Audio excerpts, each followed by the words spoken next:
je suis Maude et tu écoutes l'épisode 81 du podcast S'élever en même temps que son enfant. Dans l'épisode d'aujourd'hui, je vais te parler de ce fameux mode d'emploi de ton enfant que tu cherches tant à trouver. Je te donne quelques pistes dans l'épisode d'aujourd'hui. Salut et bienvenue sur le podcast S'élever en même temps que son enfant. Je suis Maude, coach certifié chez Mercredi, mais surtout maman de 3 enfants. Sur ce podcast, je t'aide à conjuguer la bienveillance avec la réalité de ton quotidien de maman. Utiliser ton choix d'une parentalité bienveillante comme un accélérateur de ton propre développement personnel. T'aider à changer de regard sur les situations que tu vis avec ton enfant pour t'en servir, pour grandir et apprendre sur toi. Hey, salut! Je suis contente de te retrouver aujourd'hui pour un nouvel épisode. Un épisode où on va parler du fameux mode d'emploi de notre enfant que l'on cherche désespérément. Peut-être que tu as l'impression de ne pas y arriver avec ton enfant. Tu as peut-être toi aussi le sentiment d'avoir un mini-ado à la maison, en face de toi, avec le non bien accroché aux lèvres, qui n'en fait qu'à sa tête, qui pleure, qui chouine, entre guillemets, sans arrêt. Il veut pas marcher, il ne veut pas ranger, il ne veut pas manger, peu importe. Ce qui te pose problème et ce qui te pousse à t'interroger, c'est que quand il est à la crèche ou à l'école, chez ses grands-parents, chez la nounou, en fait, il n'est pas du tout le même. Tu as l'impression d'avoir 2 enfants, sauf que toi, à la maison, c'est plutôt la version Mr. Hyde. Dr. Jekyll, c'est pour l'extérieur, et le Mr. Hyde, il est pour toi. C'est un peu comme si tu avais le sentiment que ton enfant te réservait le pire de sa personnalité rien que pour toi. Est-ce que ça te parle? Je suppose que, comme beaucoup d'autres parents, toi aussi, tu fais face à ce genre de différence de comportement chez ton enfant et tu t'interroges pour savoir comment faire pour que toi, tu aies Dr. Jekyll à la maison ou voilà, ton enfant avec un comportement quand même beaucoup plus agréable à vivre. En fait, ce constat, de 1, ça vient de mon propre constat. Avec mes 3 enfants, tu penses bien que moi aussi, j'ai expérimenté cette double personnalité de mes enfants. Et puis, c'est aussi quelque chose que je croise énormément chez les parents qui me contactent ou de ce que je peux lire moi aussi sur les messages des réseaux sociaux. Tout ça, ça va dans le même sens. Des parents qui se sentent perdus, qui ne comprennent plus le petit être qu'ils ont en face d'eux. La conséquence, c'est que souvent, et peut-être que c'est ton cas également, on a tendance à perdre confiance dans notre choix d'éducation respectueuse et il se peut que tu te laisses tenter par les sirènes de certains conseils éducatifs du style file dans ta chambre et autres conseils qui préconisent finalement le retour d'une éducation dominatrice et autoritaire. Encore une fois, je te répète, moi aussi, je vis ces moments-là avec mes enfants. Avec mes garçons, j'ai envie de te dire que ça a été plutôt la période autour des 4-5 ans qui nous ont vraiment mis à rude épreuve. Et autant te dire que je suis en plein dedans avec Krapopoulos, qui a pour rappel, au moment où j'enregistre, 4 ans et demi. Ma fille, elle était beaucoup plus classique. C'était plus proche de ce qu'on peut appeler le fameux Terrible 2. C'est vraiment cette période charnière qui a été plus challengeante dans ma parentalité. Bref, tout ça pour te dire, le but de l'épisode d'aujourd'hui, c'est 1, te dire que tu n'es pas toute seule à faire ce constat et à douter. Deuxièmement, mon but, c'est vraiment de te préciser que c'est une étape tout à fait normale dans le développement de ton enfant et je t'expliquerai pourquoi. Troisièmement, j'ai vraiment envie de te dire, ne perds pas espoir, s'il te plaît. Ne doute pas de ton choix d'éducation. À la fin de l'épisode, je te partagerai notamment mes pistes pour sortir de ce qui s'apparente à un cercle vicieux en te parlant notamment de ma formation S'élever en même temps que son enfant. Maintenant, rentrons dans le vif du sujet. Tu sais que ce que tu vis avec ton enfant, tous les parents du monde le vivent et je vais t'expliquer finalement le pourquoi ton enfant agit ainsi avec toi. La première chose, tu as peut-être déjà croisé le terme de figure d'attachement. Le fait que ton enfant te réserve son pire comportement, j'ai envie de te dire, finalement, c'est souvent le signe que tu es justement sa figure d'attachement. En gros, ça signifie que ton enfant se sent en totale confiance en ta présence. Il a bien compris, il a bien assimilé que quoi qu'il fasse, qu'il dise, il est aimé par toi. Il se sent en sécurité totale affective avec toi. Alors, je te vois venir, Tu vas me dire, oui, mais enfin, c'est quand même un peu double peine pour moi, Maud. Donc finalement, peut-être qu'il vaudrait mieux que mon enfant ne se sente pas totalement en sécurité affective avec moi pour que son comportement soit meilleur. Alors là, non, pas du tout, je t'arrête. Parce que finalement, réfléchir ainsi, c'est prendre le problème complètement à l'envers. Le fait que ton enfant se sente en sécurité affective avec toi, c'est une excellente chose. C'est une des bases essentielles sur laquelle une relation saine et respectueuse peut se construire. Donc j'ai envie de te dire, c'est une bonne nouvelle. Il ne te reste plus qu'à finalement expliquer à ton enfant quelles sont tes limites pour qu'il apprenne à les respecter. Si tu y regardes d'un peu plus près, eh bien tu verras que toi aussi, tu te comportes exactement de cette façon-là. Si tu es en couple ou bien tu l'as été, je suis sûre que tu te comportes avec ton ou ta conjointe d'une façon que tu ne ferais jamais avec des personnes avec lesquelles tu es moins intime. Il n'y a rien qu'à voir les disputes qu'on peut avoir avec les personnes très proches. Il y a une grande différence dans notre façon de nous disputer entre collègues, avec des amis ou avec notre conjoint. Eh bien cette différence, elle s'explique justement par le fait que nous nous sentons plus libres d'être nous-mêmes avec les personnes en qui on a confiance. Et généralement, eh bien, c'est notre famille très proche, notre conjoint ou notre conjointe. Eh bien, c'est exactement la même chose pour ton enfant.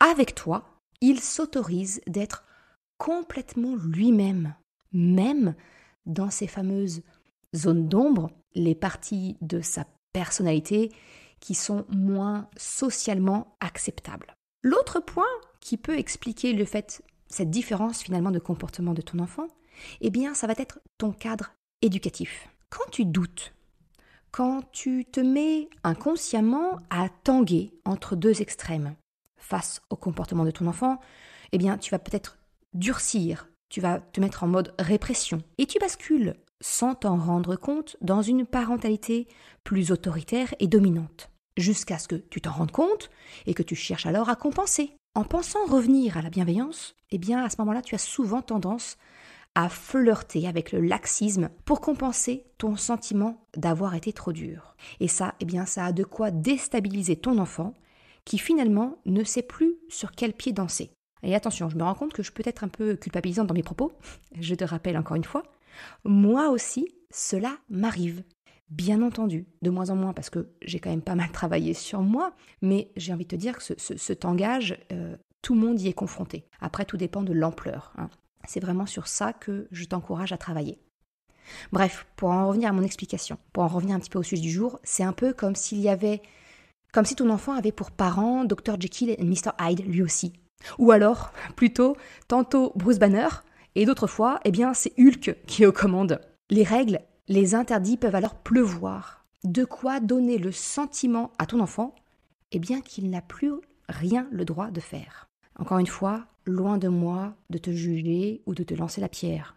Je te le répète, moi aussi, cela m'arrive encore. Alors, effectivement, de moins en moins, parce que j'en ai pris conscience et j'y ai beaucoup travaillé. Mon but, ce n'est donc pas de te faire culpabiliser, mais de te faire prendre conscience d'une potentielle réalité qui, oui, eh bien, peut faire mal. Alors ma question pour toi aujourd'hui, elle est simple. Est-ce qu'il t'est possible de faire un état des lieux des règles que tu demandes à ton enfant de suivre? Est-ce que tu peux expliquer brièvement quel est ton cadre éducatif, quelles sont les règles que tu demandes à suivre ton enfant? Et est-ce que ces règles pourraient se résumer à une seule page recto, une page A4 recto? Et oui, je te vois venir, pas de triche. Je ne te demande surtout pas de les écrire en taille caractère 8, sans espace ni interligne, Non, je te vois venir, petite maline. Si je te pose la question, c'est que j'ai remarqué que trop souvent, nos règles de vie, notre cadre éducatif en tant que parent, ressemble un peu trop à la langue française. C'est-à-dire que c'est riche, bourré d'exceptions et des règles pas toujours compréhensibles. En gros, on a trop souvent tendance, en tant que parent, à une certaine géométrie variable. Et finalement, eh bien, nos enfants se sentent perdus. Ou alors, s'ils sont malins, ils vont chercher à exploiter le filon d'une potentielle nouvelle exception et chercher à négocier. Et ça, c'est tout ce qu'on ne veut pas, c'est tout ce qui est usant en tant que parent. Alors comment on fait concrètement? C'est quoi le mode d'emploi de ton enfant pour que la vie familiale redevienne douce et sereine. Eh bien, si je résume ce que je viens de te partager, tu comprends mieux maintenant pourquoi ton enfant te semble difficile avec toi. Parce que tu comprends que c'est finalement, quelque part, oui, une bonne nouvelle, parce que ça signifie que tu es sa figure d'attachement et que donc la base de votre relation repose sur un sentiment de sécurité affective. Ça, c'est une bonne chose. Et la deuxième chose, tu comprends également que ta propre réaction au comportement de ton enfant n'est pas toujours appropriée pour lui assurer un cadre clair et connu. En gros, on a beaucoup trop de règles, on impose beaucoup trop de règles à notre enfant sous prétexte de créer un cadre et ça devient l'anarchie pour lui. Il y en a trop à retenir, il y a trop d'exceptions. J'ai envie de te dire que la solution, elle ne réside pas à supprimer le cadre, parce que là, ce n'est juste plus de l'éducation bienveillante, mais du laxisme. On est bien d'accord là-dessus. Un cadre et des règles sont nécessaires. Mais en fait, la solution, elle va résider dans un changement de ta posture à toi, en tant que parent, pour faire respecter tes limites, tes besoins, et pour fixer un cadre clair à ton enfant, sans pour autant tomber dans l'extrême de l'autorité. En fait, il s'agit de maintenir le cap de ton choix d'éducation, de tenir bon la barre, sans tomber dans un extrême éducatif, puis l'autre. En pleine tempête, un capitaine ne va pas subitement changer de cap. Il reste à la barre et il maintient ce fameux cap. Eh bien, c'est la même chose avec ton enfant. Ton enfant a plus que jamais besoin de sentir la sécurité d'un cadre. Mais, je me répète, mais garder le cap, ça ne signifie pas être rigide et dur, mais au contraire, c'est plutôt d'adopter une certaine souplesse et de rester adaptable. Et pour ça, tes règles, elles doivent justement être limitées et suffisamment généralistes pour s'adapter à bon nombre de situations sans avoir besoin de faire appel à des exceptions. C'est un peu, tu sais, comme cette fameuse fable que tu as probablement appris en étant enfant, la fable de La Fontaine, du chêne et du roseau. Le chêne se croit fort par rapport au roseau, parce que oui, voilà, c'est un chêne, sauf qu'en cas de tempête, à être dur et costaud, le chêne craque, là où le roseau, lui, va suivre le vent, se courber, se plier et résister. Eh bien, c'est vraiment ça le mot d'ordre d'un cadre éducatif bienveillant, c'est souplesse et adaptabilité. Parce que ton enfant, il va grandir, ses besoins vont changer, les situations que vous rencontrez sont de plus en plus variées. Donc, tes règles, elles ont besoin de pouvoir s'adapter à cela sans pour autant changer. Là, tu vas me dire, Maud, c'est gentil, la théorie, elle est belle, mais comment on fait ça? J'ai envie de te dire, c'est tout le challenge d'être parent. J'aime appeler ça le cadre de l'autorité bienveillante. Et selon ma conviction, elle repose sur un principe que j'appelle les 6 C, 2 E. En gros, ces 6 C, 2 E, c'est pour une règle claire, concise, cohérente, co-construite, connue à l'avance et avec des conséquences naturelles. Et enfin, les 2 E, c'est pour économique et écologique pour ton enfant. Ce que j'entends par économique et écologique, c'est que ça ne va pas demander d'effort à ton enfant et que ça va lui correspondre. C'est vraiment ça, on fait en sorte que ça soit adapté à l'âge, aux compétences de ton enfant. Et ça, c'est exactement ce que je développe et que je t'apprends à mettre en place dans la formation S'élever en même temps que son enfant.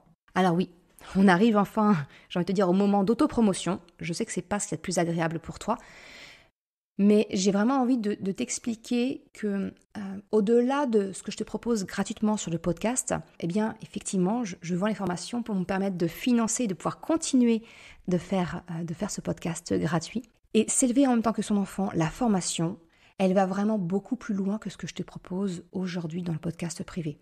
C'est vraiment un accompagnement en ligne, c'est-à-dire que c'est un format hybride avec des coachings de groupe.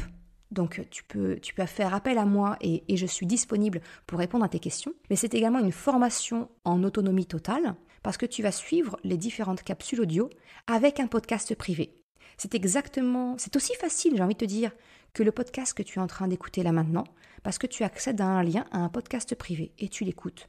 Dans les mêmes moments que tu m'écoutes aujourd'hui, peut-être en conduisant, peut-être en faisant la vaisselle, peu importe. Bref, je t'explique un petit peu ce qu'il y a dans la formation et ce qui, selon moi, finalement, revient au mode d'emploi parent-enfant. Cette formation, elle est découpée en 6 modules qui allient développement personnel, parentalité et cas concret. Parce que, encore une fois, tu connais mon amour pour le concret, la théorie c'est joli, mais comment on le met en pratique concrètement avec notre enfant, ça me tient à cœur et c'est vraiment l'ADN du podcast, des formations. Le module 0, c'est un module préparatoire parce qu'il a vraiment pour but de t'ouvrir, de te préparer à des changements de regard. Il est très axé développement personnel pour le coup, mais toujours avec le focus de la relation parent-enfant. On va y parler des neurones miroirs, de la déconstruction de tes schémas répétitifs. Le module 1, lui, alors j'ai envie de te dire, il est central. C'est savoir mieux vivre et accompagner les émotions, que ce soit les tiennes ou celles de ton enfant. Et à la fin de ce module, tu auras appris à mieux te connaître, à connaître tes limites, tes valeurs et surtout, tu sauras communiquer efficacement tes émotions. Et je t'accompagne pour que tu puisses construire une trousse de secours émotionnel personnalisée pour savoir faire face à toutes les situations que tu peux traverser. Le module 2, lui, il est centré justement sur le cadre éducatif bienveillant. Comment mettre à jour tes règles pour créer ton cadre éducatif ? Comment mettre en place justement ce grand nettoyage de tes règles afin de mettre en application le principe 6C2E et être paré aux évolutions de ton enfant sans ne plus jamais osciller entre autorité et laxisme. Le cap, il sera à la fin de ce module clair, souple et connu. Et surtout, j'ai envie de te dire, la cerise sur le gâteau, c'est que ton enfant va y adhérer volontairement. Oui, je t'assure, c'est possible. Et ça, c'est notamment possible grâce à la co-construction. Le module 3, il a vraiment pour but de t'aider à faire en sorte que ton enfant se sente bien dans ses baskets. On va parler confiance en lui, le fait que ton enfant n'ait plus peur de l'échec ou des erreurs.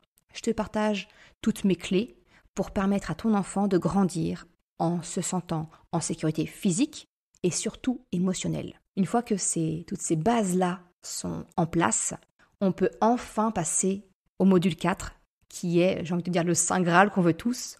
Comment obtenir la coopération naturelle de ton enfant ? Parce que oui, quand un enfant se sent compris, entendu, bien dans sa peau, et qu'il connaît les règles de vie de la famille, il est alors très facile d'obtenir la coopération de ton enfant. Il va se sentir impliqué dans la vie de famille, dans la maison, et participera même volontairement. Et le dernier module, un peu la cerise sur le gâteau, j'ai envie de te dire, c'est je te confie mes dernières clés pour retrouver une vie de famille sereine, une bonne entente au sein de la famille.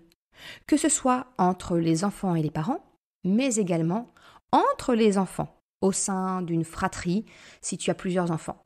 Tu le comprends finalement, les premiers modules de la formation, ils construisent les bases et le reste, ce n'est que finalement qu'une mise en pratique sur des cas particuliers.